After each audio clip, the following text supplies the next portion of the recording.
of Jerusalem overlooking the Temple Mount. Please share this onward if you're watching it on any of my various channels, and certainly if you're on Facebook, please subscribe. Please like. YouTube, please subscribe, and if you're on Torah Anytime also, please subscribe to that as well. And that way you'll get your notifications. You can tune in almost every day, depending on how responsible I'm being. Now, I had a really embarrassing thing happen to me yesterday, so it's just an amazing topic today.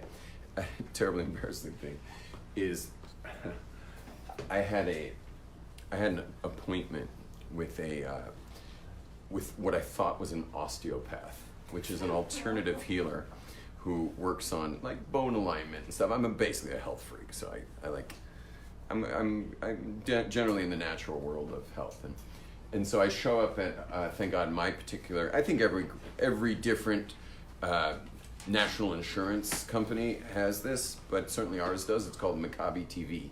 I'm part of Maccabi, and it's called Maccabi TV. Means Maccabi Natural Healing, and you can literally on your kupa, on your how do you say kupa, your package, your healthcare package, because Israel's healthcare is socialized. You don't have to pay for healthcare here, and you can actually go get reflexology. You can get a Swedish massage, shiatsu, and it's all, you just slide your card. They make you pay like a little bit extra than you would for the free medical. You got to pay something for it. But it's this beautiful place with like new age music and tea being served and bean bags and stuff. And it's all part of the national insurance, which is quite amazing. Anyway, I thought I was showing up to the osteopath, except guess what? Oh, no. They're like, okay, you can go in now. I go in. It's not the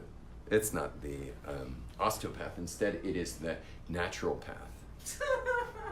So I go in, by the way, this is Aviva. Those who don't know Aviva, she's in charge of laughing at jokes. Okay?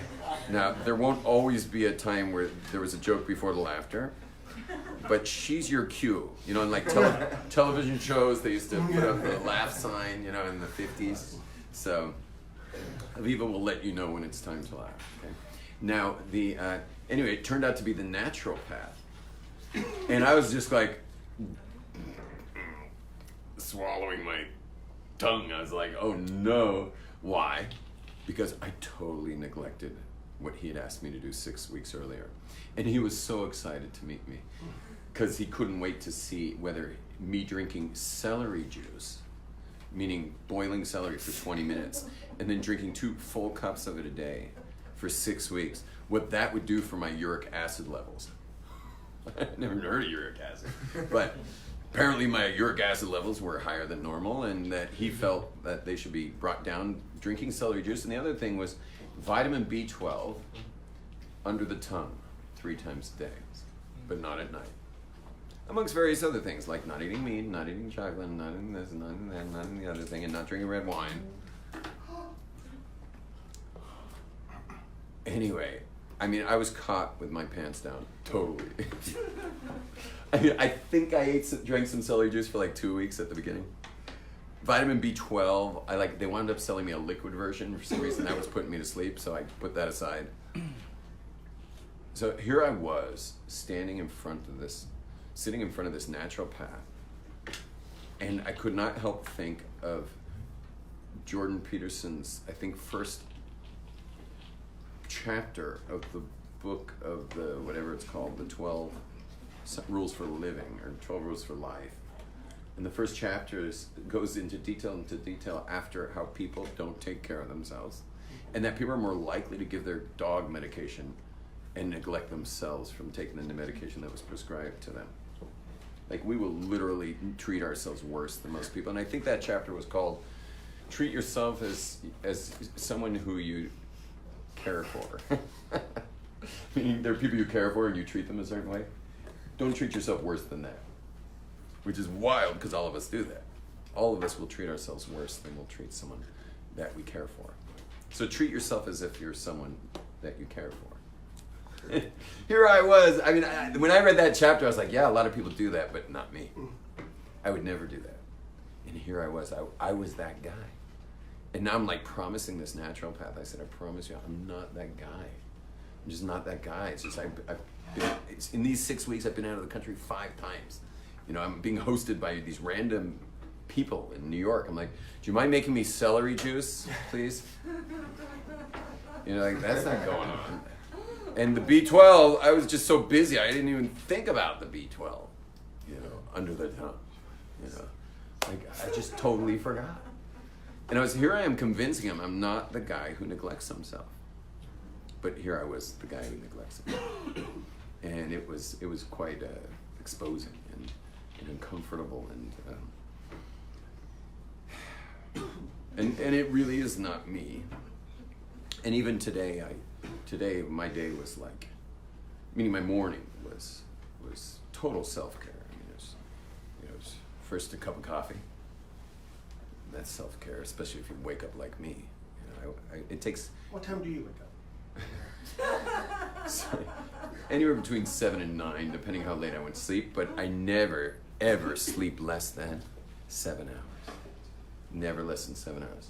So I go to midnight, I'm up at 7. Oh, by the way, I don't sleep more either. If I wake up more, I wake up groggy. If I sleep less, I wake up cranky. But if I sleep 7, I'm a mess for about an hour. Because Glazers just don't wake up well at all. And we just don't wake up well. Thank God I healed my digestive system through my work, the Possibly seminars, the seminar I run. I literally was going to have my colon removed by a doctor because I could not digest food anymore. So they were going to have to take out the colon just so I could put food in my body. What puts food in the body without a colon, I'm not sure, because that's where the nutrients get digested. But it was bad. And I healed my colon through the Possibly seminar, and which I've been running now for 18 years.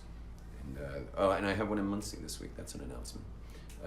This coming Sunday, I will be starting a men's seminar around noon, and then a women's seminar starts on Monday. And this is in Muncie, New York. If you know anyone in Muncie, if you're from there, or people fly in all the time, you can fly in from anywhere and join the seminar. You will not be disappointed. It'll be the best 4 days of your life. Anyway, but before I healed my digestion, I couldn't drink coffee, obviously, because it's so acidic to the body. And so waking up was really rough. Did you say it's Hasidic? Speaking of Hasidic,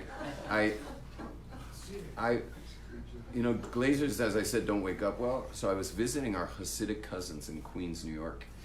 And here I was, this like newly observant guy, the hero of their side of the family, that I became observant because it was so exciting to them that I became observant. So what happened? I wake up in the morning. They said Shachris is going to be at 8 a.m. I wake up at 9:30. I look at my watch. It was like violins playing from a horror movie. And I'm like, no. Because, you know, I'm humiliated that I missed Shachris. So I go running down to the kitchen and I say to Mrs. Glazer, my cousin Yitti, I say to her, just tell me what shul they're in, I'll run over there. And she looks at me and she says, shul? Everybody's in bed. We're Glazers. And then I realized how deep it goes, that these like seriously removed cousins have a terrible time waking up in the morning. Anyway, but this morning I started with a cup of coffee, and then immediately I'm in the mikvah. And in the mikvah, first I schmoozed with the guy for a little while in the hot pool, and then I did my dunks, and then I went to the cold pool just to tighten up my skin to get into the boiling pool, which is 113 degrees, something like that. It's hot. I get in there, and there I relax for a while. Just get the muscles relaxed because when you're asleep at night, your muscles are like in one position for hours, and you need to loosen those muscles up. Then I go back to the cold pool, and there I stretch for like 10 minutes. 10 minutes of intensive stretching, suspended by water, which is an amazing way to isolate muscles, is to stretch in a pool.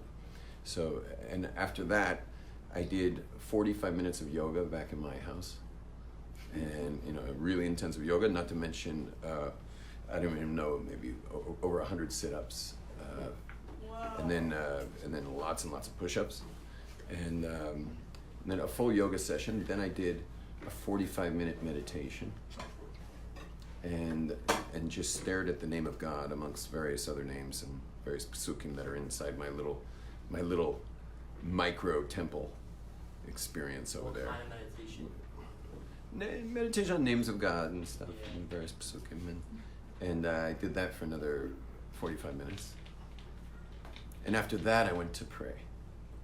Then I started my prayers. I'm into self-care. I'm into it. But what is going on with us that will neglect ourselves? What's going on with us that will neglect ourselves? And I know that feeling. I just had it, this morning while I was doing the sit-ups. I remember I was coming in on my next set, and every fiber of my being wanted to just keep laying on my back. You know that feeling? You just don't want to do the sit-up. It's good once you get going. Then you're like, all right, you're in reps. But before you start those reps, there's a part of you that just doesn't want to do it. And that part of us is a deep part of us that wants to fade away. Wants to fade away. Because think about it, you don't have stomach muscles. Don't expect good posture. Because that's your core muscles. That's what holds you up. And so how are you going to have good posture if you don't have core muscles? And how are you going to get core muscles if you don't? Either you're a laborer, like people used to work in the fields, constantly bending down and raising up, like using those core muscles all the time. I also did back lifts. I don't know how many back lifts as well. Laying on my stomach and then arching up my chest like a surfer paddles his board. And I hold that and breathe and go down and then hold it and breathe, working on the back muscles. Just part of us wants to fade away.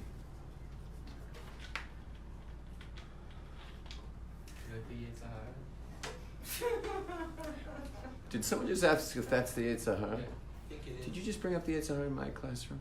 Oh, I see. We never discuss the Yetzer Hara. How often you all hear me say the word Yetzer Hara? Why not?